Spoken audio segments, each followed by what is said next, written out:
Hey,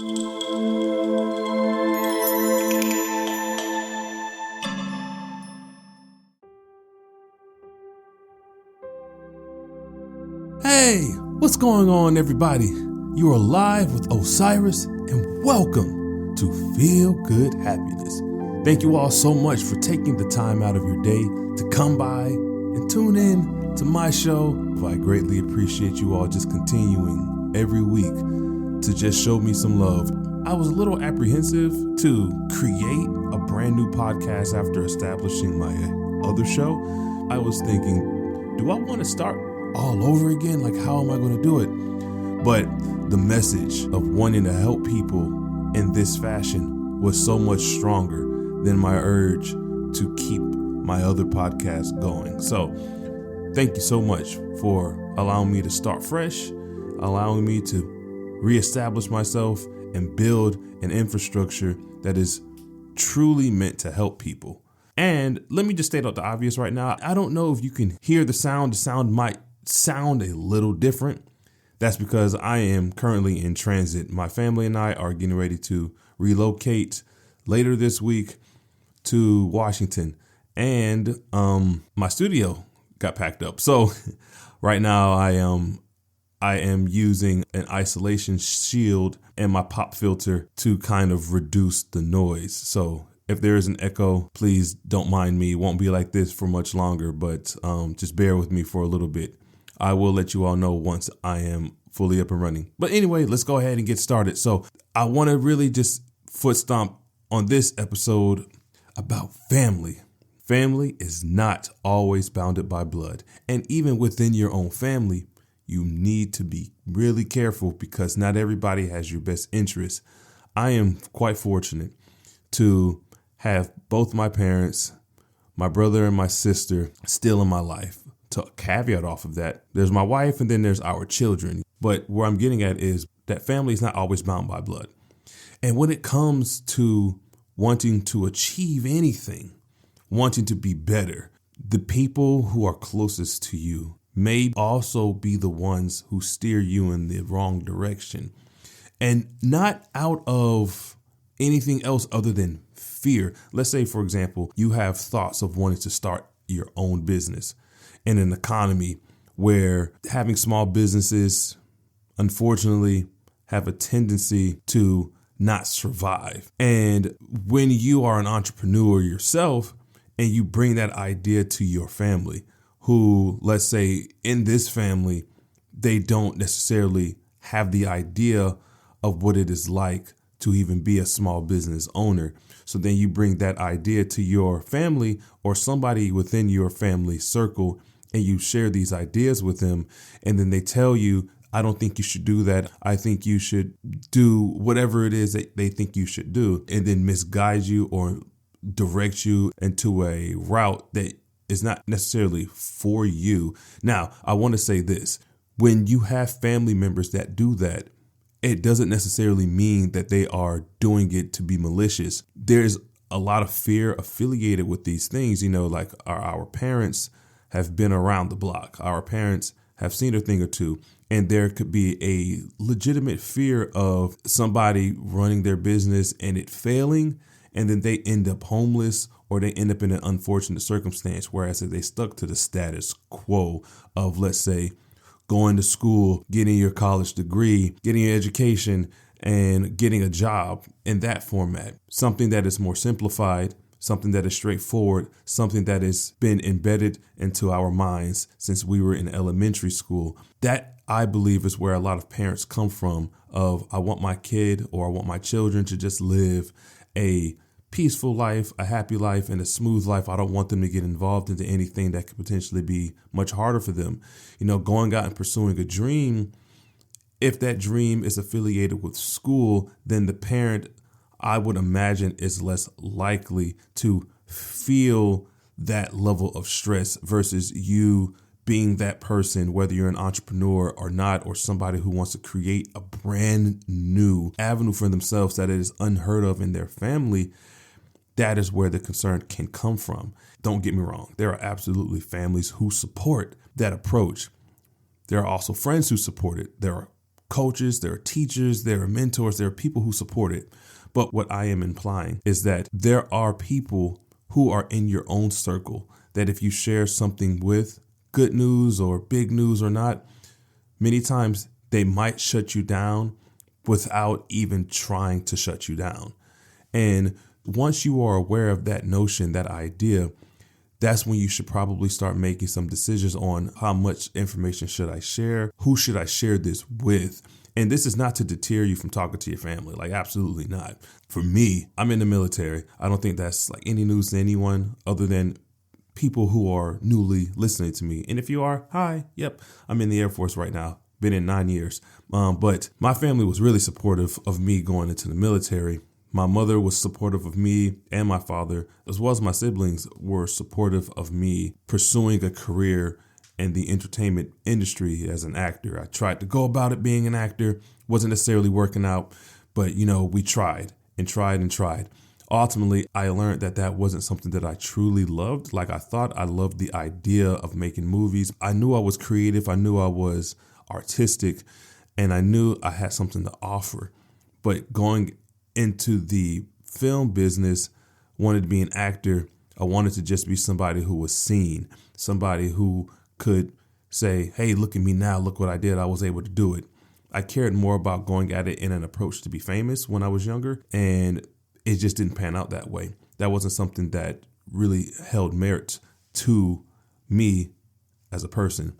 So I decided to step away from it. I knew, though, however, that there was something in me that was meant to reach a broader audience. With that, my family did support me, but my mother would talk to me a lot about, hey, son, like, look, your dad, he's a recruiter. You should go talk to him. Or better yet, let's get you in. And I come from a military family, so going the military route was always a simple path to go.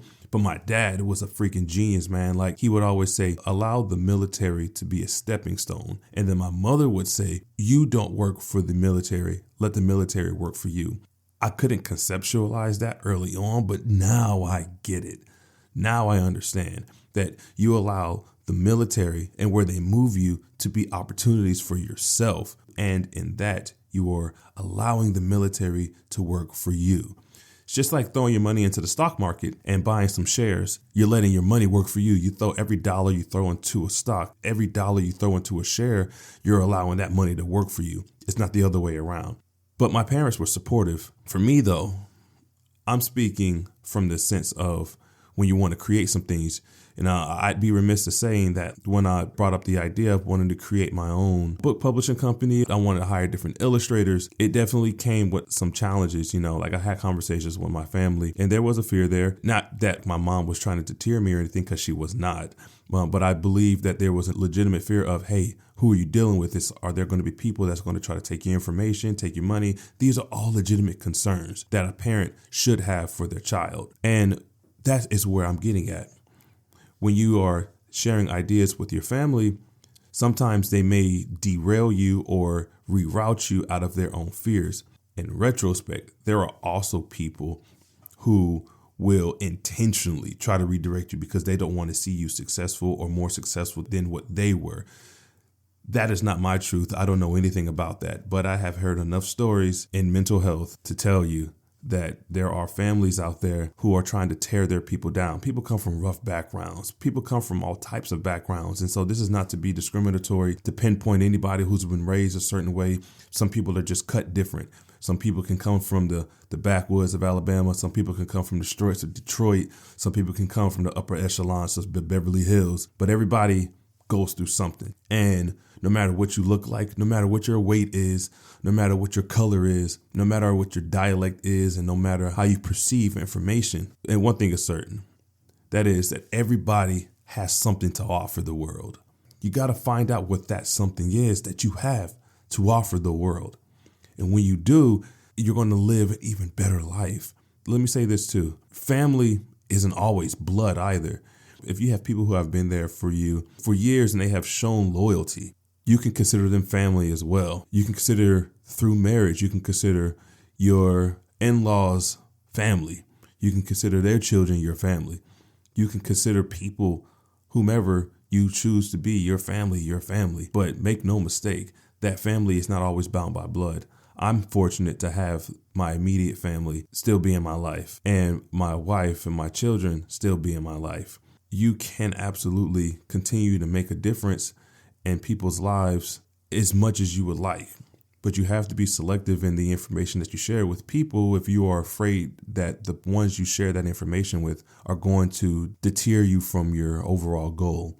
Understand that they are coming from a place of love many times, and that might not look like love all the time, and it may not actually be love all the time. But in this regards that I'm speaking to, a lot of the good parents out there with their children wanting to pursue anything, there is going to be apprehension, there's going to be fear, especially when it doesn't look like anything that they've seen before. And I want you all to go out there and just make a difference. Always follow your dreams. Always find a way to link what you're doing to what it is you really want to do. If you are working a 9-to-5 job, you don't want to work that 9-to-5 job, but you know, hey, if I work this 9-to-5, it can help fuel me here, then do it. Easier said than done, especially if you have a family. That is really tricky to balance your dreams with business and with family. And don't get me started if you're in school. Let me say this, whether you go to college or you don't, it's all in how you apply yourself and how you educate yourself. There are prerequisites that require an education. And by education, I mean require an undergraduate or graduate's degree, doctrine level degree. There are these prerequisites that you do need. If you know that's what you want and you know the direction you want to go in and you know that I need to go to school, go to school. If you don't need to go to school, don't go to school. Don't stress yourself over not going to school. You'll put yourself in a lot more debt that you need to be, but you need to have a plan too. Don't just sit there and collect dust on the sofa. You need to have a plan. Put a plan in motion and go do something. But I am a firm believer that education, whether you get a degree or you don't, education is the way to go. You need to be knowledgeable and educate yourself in a way that people will not question your intelligence. Not that you need their approval on if you're intelligent or not, but just know that you don't have to know everything. Just educate yourself and push forward in life. Never stagnate. Always look for ways to grow and know that your family will be there. And maybe you don't have family. Maybe you don't have friends. Maybe you are a loner somewhere in a third world country or somewhere in the United States or just somewhere across this world. Maybe it's just you. Maybe my voice is the voice that you need. Just know that I will give you the purity from my soul through these airways to help. But there's somebody out there that can absolutely use the help and always get it. I know this is a longer episode than normal, but family ties quite closely to my heart. And I just want people to understand the importance of it and how short life is. And we just got to keep pushing together. All right. Now I want to give you all one last thought before I let you go. Look around and ask yourself, is this the life that you want? 5 years from now, 10 years from now, 1 year from now, whatever the number is. Just ask yourself that. If you know there's better for you, then go do better. Keep following your dreams, everybody. You all enjoy yourselves, okay? Thank you all so much for taking the time out of your day to tune in to Feel Good Happiness. You are live with Osiris, and I'll catch you next time.